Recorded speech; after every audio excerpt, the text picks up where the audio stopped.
Hello, welcome again. This is 3 more tips. My name is Benjamin Emmanuel, and today I'm going to show you on how to insert a cannula into a vein. It is simple and easy way. Just follow me now.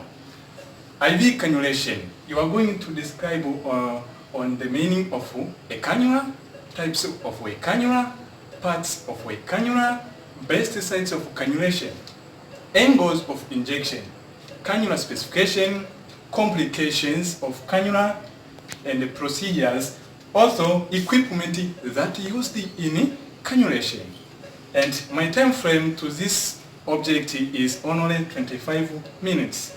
And the venue just watch us on 3 more tips. A cannula is a tube that can be inserted into the vein.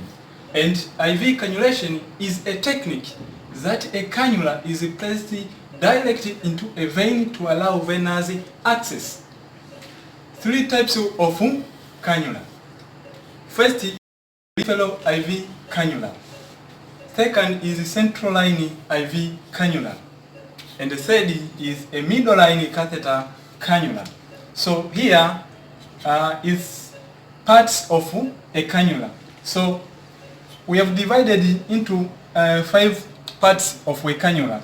Here, if we check, there is a lock chamber, and there is a needle grid, and there is injection protocol, and there is a catheter with wings, and there is a valve here, you can see, and this is a catheter, and the bashing point. 4 parts are the best site for the cannulation. First is hands. To the hands, you can find a vein, and then you can cannulate. To the hands, we have a point of dorsal arc vein here. Dorsal arc of the vein. And the waist, we have a volar aspect here. A volar aspect.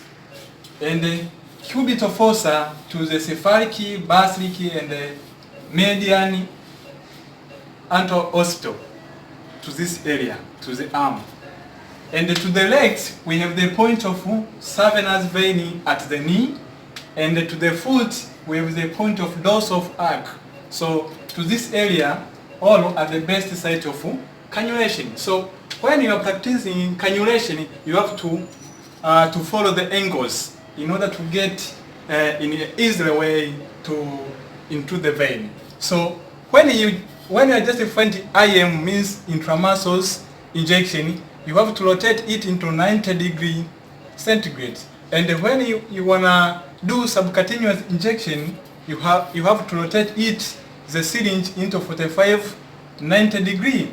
And when you wanna find intravenous cannulation, you have to rotate it into 25 degrees. And when you find intradermal, you have to rotate in 10 to 15 degrees. So here we have just elaborated on the cannula specifications. So there is the colors. So mostly cannula is divided into 5 to 6 categories. So we have divided into color, into gauge, length, and the flow rate per each cannula.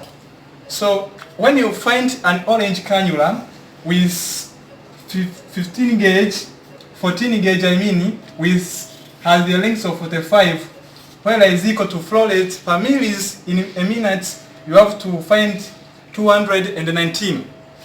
And the gray color of a cannula, you can find to have a gauge of 16 in length of 45. Flow rate of this cannula will be 200.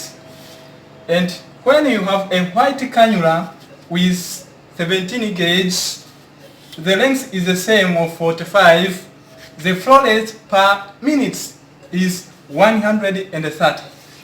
When you have a cannula with green color, you can find 18 gauge of length of 45, and the flow rate of this cannula will be 19 per minute. And when you find a pink color of a cannula with a gauge of 20, the length will be 33, while it is equal to 54 millis per minute. When you find a cannula with blue in color, the gauge will be 22 and the length will be 25, equal to the flow rate 31 millis per minute. When you find a yellow color with 24 gauge, the length will be 19 is equal to 23 millis per minute. When you find a violet color of a cannula with a gauge of 26, the length will be 19, where it is equal to flow rate 13 millis per minute. In complications of cannulation, here I have just listed some of the complications that can occur during cannulation. So first is infections and hematoma or hemorrhage, pains, embolism, phlebitis, infiltrations, and the needle stick injury. So here are some of the equipments that used during IV cannulations. First, you have to find a trolley or a tray that has been cleaned or carbolized, and a safety box, and a clean gloves, tourniquet, antiseptic solution, cotton swabs, cannula, gallpots, kidney dish or receiver, drawer or small Macintosh, water for injection, a screen, syringe, obvious you can use 2cc or whatever, a plaster, patient file, and a pen in order to document. So things must to know before you start your procedure. Wash hands or sanitize your hands and inform the patient before the procedure, and after procedure make sure you wash hands and you thank your patient. So hello guys and ladies, just follow 3 more tips every day anywhere. So I'm going to show all of the procedure. Just follow me in easy way and you can be a more expert in IV cannulation. Make sure before you do the procedure, you inform your patients. Then make sure you prepare all necessary equipment as follows. First of all, you must prepare your cannula, a syringe, a gallipot, and a plaster. Make sure you have a clean gloves. Make sure you have a hand sanitizer, and make sure you have a receiver. Don't forget to attach your safety box. So let me inform my patients.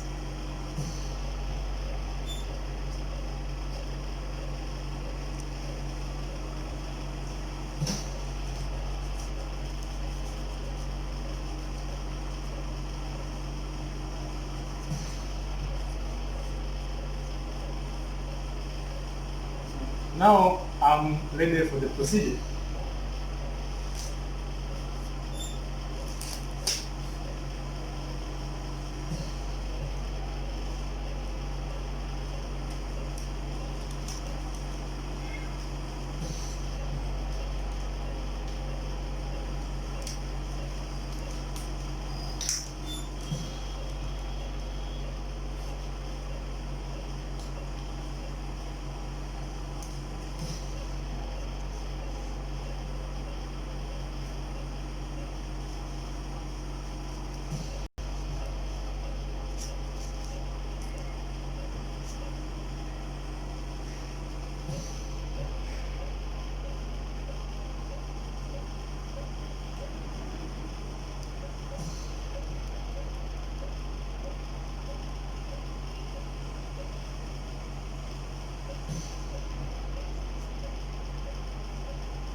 So the vein which is clear I have already seen, so I'm ready for cannulation.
So now I'm going to test the cannula.